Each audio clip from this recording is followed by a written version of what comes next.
Today's headline is Old Landmarks Going. The subheadline says, Relics of Quaker Philadelphia soon to disappear. The Lamb Tavern, the Jolly Post, and others. It says, every spring the renewal of building activity renews with it the regret at the demolition of Quaker Philadelphia.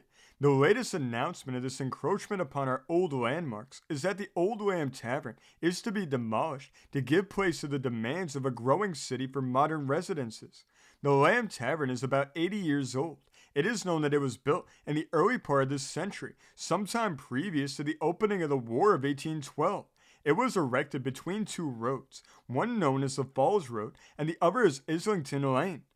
From the city, it was reached by the Old Lamb Tavern Road, a thoroughfare which ran west past the old Punch Bowl off Broad Street above Diamond, and now in consonance with our absurd and egregious practice of disregarding historic names, called Wissahickon Avenue.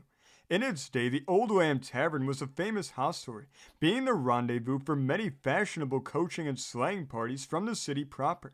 It was also a great haunt for actors, lawyers, and other professional men.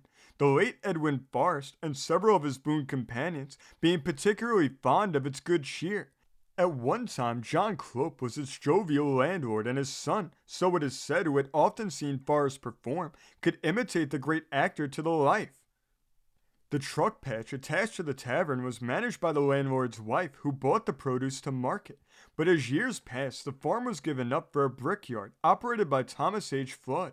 In 1874, the tavern was kept by C. Scattergood. It was then a great meeting place for drivers, horse owners, and sporting men in general, who maintained a driving track back of the tavern known as Humboldt Park. Mr. J. F. Dreer the other day told the following story. One Sunday I went to hear the Reverend John Chambers preach. He, as is well known, was a very plain-spoken man in the pulpit, and had the reputation for calling everything by its name. His sermon on the Sunday I attended his church was on temperance, and among other things, I remember him saying, I am sorry to say that perhaps the most famous drinking place in this town is a tavern called the Lamb. Now, my kind friends, who can imagine a more inappropriate and incongruous name for a rum mill than the Lamb? A name, my friends, which we give and justly belongs to a gentle, innocent, and patient little creature, and which we also associate with all that is good, virtuous, and upright.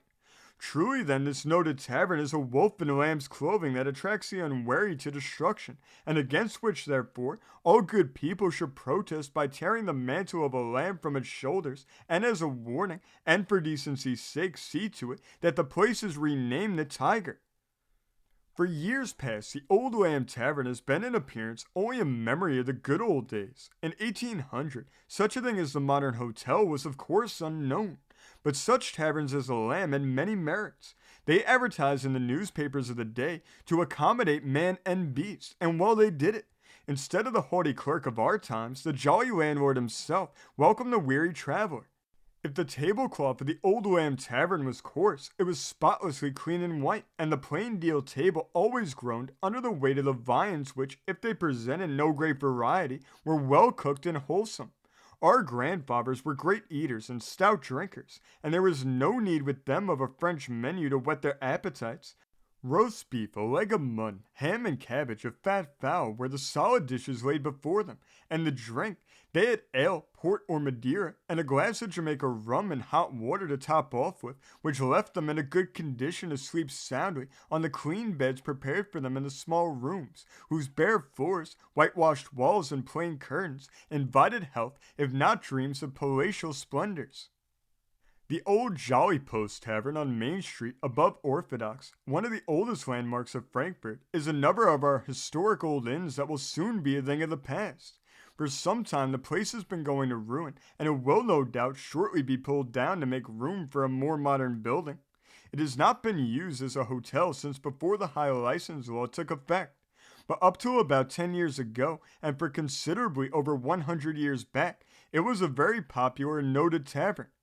It is built of rough stone, 2 stories and an attic in height, with old-fashioned windows and hipped roof, and a long, low porch running along the front.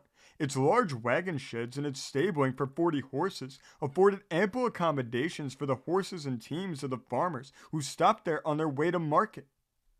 Well-authenticated tradition has it that the inn was named by General Washington.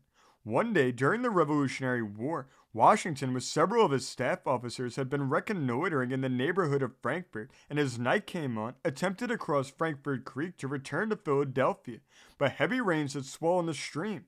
The general and his party were consequently obliged to return to the village inn to spend the night. Of course, the news that the great Washington was quartered at the tavern spread like wildfire throughout the quiet town, and it was quickly determined by the younger element to have some sort of a celebration in honor of the occasion. A country dance was soon arranged in the inn parlor, and until late in the night the general was entertained by the scraping of fiddles, dancing, and general merriment. The next morning he left the inn at an early hour. On arriving in Philadelphia, he was questioned by some of his officers as to where he had passed the night. "Oh," he said laughingly, "we stopped last night at the Jolly Post." This nickname was quickly carried to Frankfort and formally bestowed upon the old tavern. It is very likely that Washington stopped at the Jolly Post more than once, as in the diary of Jacob Hildsheimer is to be found the following entry. December 19th, 1781. Spent the evening in Mr. Barge's. My son Robert, having been on a hunt at Frankfort, says that His Excellency General Washington was there. Lafayette is also said to have partaken of the hospitality of this old hotel during the Revolutionary War, and it is reported that when General William Henry Harrison was making his presidential campaign in 1836, he also put up at the inn, on which occasion the citizens of Frankfort built an enormous bonfire in the middle of the street directly in front of the tavern. Still another old inn and also a landmark of Frankfort which is fast being demolished is the Frankfort Hotel, which for upwards of 90 years has been used as a tavern. Recently the property was purchased by Noble McClintock from the Cheatham estate, and architect Frank Townsend has prepared plans for a handsome modern hotel to be built on the site. The present Frankfort Hotel is built of white stone, 3 stories in height, with quaint old double-peaked roof and a long porch running along the front and south side. In the rear of the old hotel is a long 1-story frame structure which was once used as a headquarters by a company of soldiers known as the Frankfort Artillery. Major I. Pugh, conductor of the first train of cars over the Trenton and Philadelphia Railroad, was drill master. He was assisted by Colonels Thomas W. Duffield Sr. and Jr. and Lieutenant Edward Duffield. Colonel Baumeiser, a Frenchman and a veteran of the War of 1812, who lived opposite the hotel in one of the old frame houses lately removed, also assisted in the drilling. When the call for troops was made to suppress the riots in 1844, the full company of Frankfort Artillery proffered their assistance, which was accepted. During the war with Mexico, every man in the company, it is said, signed the roll signifying his consent to go to the scene of action, but when the day of departure came, only one man presented himself. Captain Petrel succeeded in command of the company, and at his death it was disbanded. It was under the genial management of Thomas or Toppy Sidebotham, who dispensed old English ale and liquors from 1830 to 1839, that the house saw its most prosperous days. Daniel Faunce succeeded Sidebotham as proprietor of the tavern and retained its control for many years, his name being still discernible on the white front. The old-fashioned stone double-mastic house known far and wide as the Mopay Mansion on the west side of Germantown Avenue below Allegheny Avenue has just been demolished to make room for a number of modern dwellings and stores. The mansion was built by Samuel Mopay before the Revolutionary War and is said to have been put into use by Washington soldiers more than once. Old Mopay was a German immigrant, but a man of considerable ability and education. His children took up gardening, and their place finally became known as the nursery, as was laid out in beautiful walks, which were surrounded by beds of rare flowers and much costly shrubbery.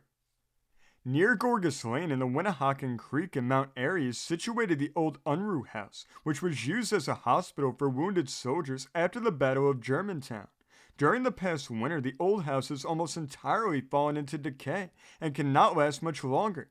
The red brick tiles of the roof, which were brought from Holland, have all disappeared, and the walls have crumbled away. Besides the old building, there still stands in a good state of preservation a picturesque but more modern dwelling, which was erected shortly before the opening of this century.